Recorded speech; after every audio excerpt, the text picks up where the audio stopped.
নমস্কার বন্ধুরা, আবার একটি নতুন পর্বে সানভি কুকিং ব্লগে আপনাদের সবাইকে স্বাগত জানাই। আজকে আমি সম্পূর্ণ নতুন একটি রেসিপি শেয়ার করব। আশা করি আজকের রেসিপি আপনাদের ভালো লাগবে। আজ আপনাদের সঙ্গে শেয়ার করব একটি দুর্দান্ত স্বাদের গাঁঠি কচুর রেসিপি।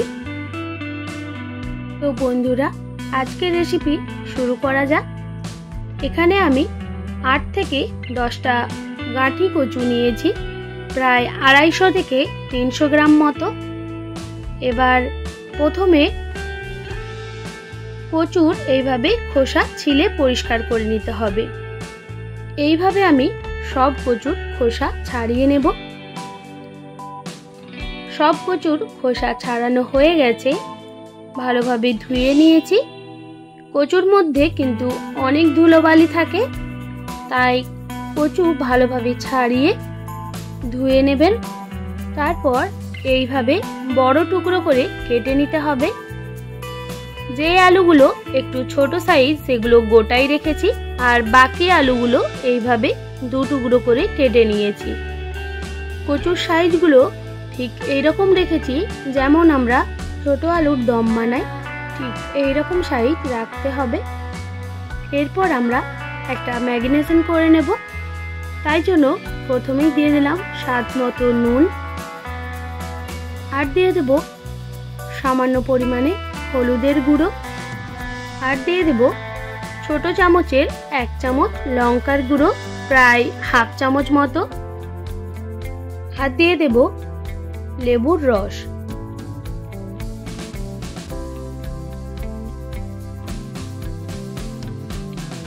একটা বড় সাইজের লেবু থেকে এরকম এক ভাগ কেটে নিয়েছি। এটাই এই রান্নার জন্য যথেষ্ট। লেবুর রস খুব ভালোভাবে দিয়ে দেওয়ার পর অ্যাড করে দেব 1 টেবিল চামচ বেসন। এবার সবকিছু উপকরণ খুব ভালোভাবে কচুর সঙ্গে মাখিয়ে নিতে হবে। মাখানোর সময় যদি শুকনো মনে হয় 1 চামচ জলও অ্যাড করে দিতে পারেন। তারপর ভালোভাবে মিক্স করে নিতে হবে। মিক্স করা হয়ে গেছে, পর আমি এটা রেস্টে রেখে দেব। আর এই সময় একটা মশলা রেডি করে নিতে হবে। তাই জন্য নিয়ে নিয়েছি একটা মিক্সিং জার। তার মধ্যে দিয়ে দেব 1 ইঞ্চি মতো আদার টুকরো, আর 4 থেকে 5টা কাঁচা লঙ্কা। ঝালের পরিমাণটা আপনারা অবশ্যই কমিয়ে কিংবা বাড়িয়ে নিতে পারেন। এরপর অ্যাড করে দিলাম একটা বড় সাইজের টমেটো কুচি। এবার এই উপকরণগুলোর একটা পেস্ট বানিয়ে নিতে হবে। ঠিক এই রকম একটা মিহি পেস্ট বানিয়ে নিয়েছি। তো চলুন বন্ধুরা, এবার মূল রান্নায় যাওয়া যাক। সেই জন্য প্রথমে আমি একটা কড়াই বসিয়ে দিয়েছি। কড়াইটা ভালোভাবে গরম করে নেওয়ার পর তাতে বেশ কিছুটা পরিমাণে সরিষার তেল অ্যাড করে দিলাম। এবার তেলটাও ভালোভাবে গরম হয়ে যাওয়ার পর ম্যারিনেট করে রাখা কচুগুলো অ্যাড করে দিতে হবে। তো বন্ধুরা, আপনাদের হয়তো দেখে মনে হচ্ছে বেশ অনেকটাই তেল, কিন্তু কচুগুলো ভাজতে একদমই বেশি তেল টানে না। একটু বেশি করে তেল দিয়ে কচুগুলো ভেজে নিলে কচুগুলো ভালোভাবে সেদ্ধ হয়ে যায়। আমি 4 থেকে 5 মিনিট সময় নিয়ে গ্যাসের ফ্লেমটা লো টু মিডিয়াম রেখে কচুগুলো ভালোভাবে ভেজে নেব।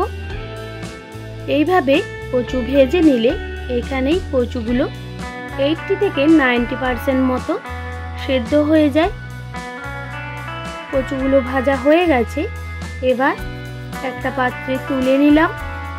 এরপর আমাদের এতটা তেলের প্রয়োজন নেই, তাই জন্য কিছুটা পরিমাণে তেল কমিয়ে রেখে দিলাম। এরপর বাকি তেলের উপর অ্যাড করে দিলাম ফোড়নের জন্য একদম সামান্য পরিমাণে গোটা জিরে আর একদম সামান্য পরিমাণে জোয়ান, আর অ্যাড করে দেব আদা, কাঁচা লঙ্কা, টমেটোর যে পেস্টটা বানিয়ে রেখেছিলাম সেটা, আর মিক্সির মগ ধোয়া জলও অ্যাড করে দিলাম। এরপর দিয়ে দেব সামান্য পরিমাণে হলুদের গুঁড়ো, আর দিয়ে দেব লঙ্কার গুঁড়ো, আর দিয়ে দেব হাফ চামচ জিরে গুঁড়ো। আর ঝালের পরিমাণটা আপনারা কমিয়ে কিংবা বাড়িয়ে নিতে পারেন। যেহেতু আমি মশলা বাটার সময় সামান্য কাঁচা লঙ্কা দিয়েছিলাম, তাই জন্য এখানে ঝালের পরিমাণটা কমই রাখলাম। এবার এই সমস্ত উপকরণগুলো ভালোভাবে মশলার সঙ্গে মিক্স করে মশলা কষিয়ে নিতে হবে।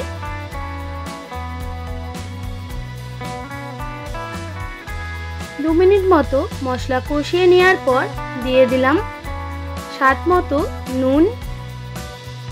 আবারও ভালোভাবে মশলার সঙ্গে মিক্স করে নিতে হবে।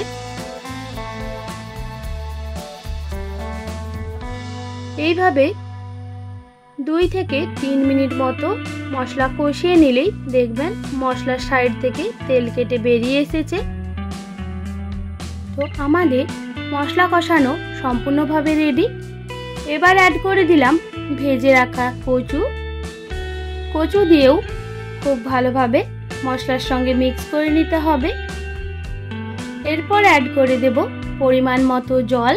রান্নাটা একটু ঘনত্বই থাকে, তাই জন্য খুব বেশি পরিমাণে জল দিলাম না। 1 কাপ মতো জল অ্যাড করে দিলাম। আর সব কিছু একসঙ্গে মিক্স করে নিতে হবে।